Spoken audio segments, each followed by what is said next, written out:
Assalaamu alaikum warahmatullaahi wabarakaatuhu. Sagantaa keenya guyyaa har'aatiin akkaataa itti telegiraama irratti waaleetii banannu waliin ilaallaa. Aga xumura qophii keenyaatti nu waliin turtii gaarii isiniin jenna. Telegiraama waaleetii banachuudhaaf jalqaba irratti kan nuti gochuu qabnu telegiraama sirrii ta'e telegiraama isa kana fayyadamuu qabna. Telegiraama isa kanarratti yoo ta'e sirriitti nuuf banuu danda'a waan ta'eef telegiraama irratti waaleetii banachuudhaaf kan nuti isin gorsinu telegiraama isa kanadha jechuudha. Kanaaf jalqaba irratti telegiraama keenya akkasitti ni banna. Telegiraama erga bannee booda bakka sarchi jedhu kana bakka sarchi baarii yookiin immoo mallattoo sarchi baarii qabdu kana bakka mallattoo sarchi qabdu kanarratti yeroo tokko erga tuqattanii asirratti @wallet jettanii fi barreessitu. @wallet jennee barreessina. Erga barreessinee bootiin waaleetii ittiin bannu ni dhufa jechuudha asirratti. Haala kanaan jalqaba irratti bootii jalqaba irraa waaleet verify kan ta'ee jiru kana isa kana tuqannaa jechuudha. Kan jalqaba irratti mul'atu kana. Isa kana irratti kan tuqachuu qabnu. Inni gara gadii subscriberoota waan ta'eef sana miti kan nuti tuqachuu qabnu. Isa waaleet bootii isaa kana haala kanaan tuqannaa jechuudha. Erga tuqannee booda xiqqoo si eegna amma start bataniin dhufutti jechuudha. Jala kanarratti argaa jirtu yoo ta'e kunoo asirratti dhufee jira jechuudha. What can this bot do kan jedhu ni dhufa. Erga dhufee booda bakka start jedhu kanarratti yeroo tokko gadi tuqanna. Start yeroo isin jennu asirraa your wallet is set and ready jedhee jira jechuudha. Waaleetiin keessan banamee qophaa'ee jira nuun jedha asirratti argaa jirtu yoo ta'e waaleetiin amma banamee jira jechuudha.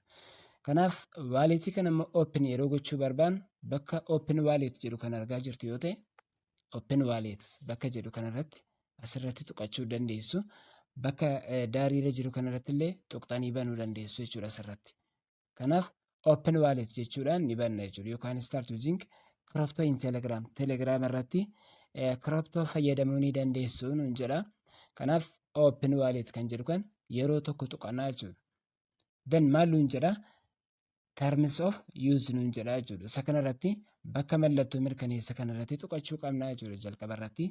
Isa kana right goonee bira dabarfachuudha qabna bakka kanarratti. Kan osoo hin tuqin continue jechuu hin qabna jechuudha. Isa kanaaf bakka boksii kanatti right erga goonee booda continue bakki jedhu ni jira. Isarratti continue yeroo tokko jenna. Erga tuqannee egaan haala kanaan argaa jirtu yoo ta'e bootiin keenya create ta'aa jira jechuudha. Nuuf open ta'ee banaa jira.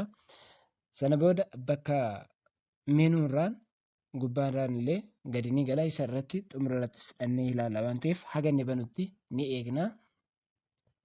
Toora yuutuubii gurmee ICT sagantaawwan adda addaa teekinooloojiidhaan wal qabatan irratti waan argattaniif subscribe, like, share gochuun hiriyoota keessaniin gahaa isiniin jenna.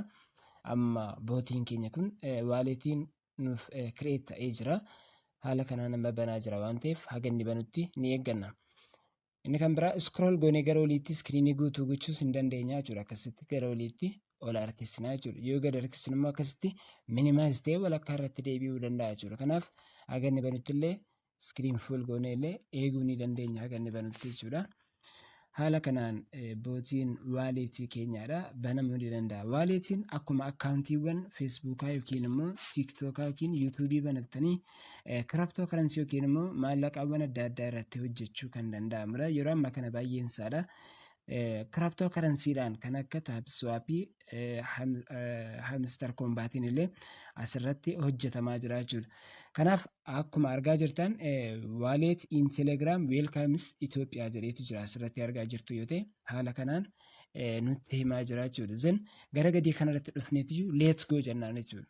Asirratti dhufne let's go jennaani yeroo tokko akkasitti yeroo go jennu egaan hordoftoota keenya haala kanaan asirratti maal ta'ee jira nuuf banamee jira jechuudha waaleetiin telegiraamaa keenyaadha jechuudha. Kanaaf asirratti erga duuba deebinee waaleetiin keenya immoo aktiif ta'uu isaanii ilaallaa jechuudha. Aktiif ta'ee telegiraama keenya keessatti mul'achuu isaadha. Kun asirratti nutti agarsiisaa jira jechuudha. Bakka kana argaa jirtu yoo ta'e asirratti nutti agarsiisaa jira. Kun waaleetii telegiraamaa keenyaadha jechuudha. Kan biraa bakka itti nu agarsiisuu danda'u bakka gubbaa kanarratti sarara sadii argaa jirtu yoo ta'e asirratti isii sana tuqneelee irraan gadee isaa irratti nuuf galchuu danda'a jechuudha. Kunoo waaleet kan jedhu nuuf kaa'ee jira jechuudha bakka kanarratti. Sila hin jiru mallattoon kuni amma waaleetiin kun banamee jira waan ta'eef haala kanaan nuuf banee jira jechuudha. Walumaa galatti haala kanaan teelegiraama irratti waaleetii keenya salphaatti banachuu dandeenya. Egaan hordoftoota keenya haala kanaan banannee jirra. Kanaaf sagantaa itti aanutti haga walitti deebinutti nagaan turaa isiniin jenna.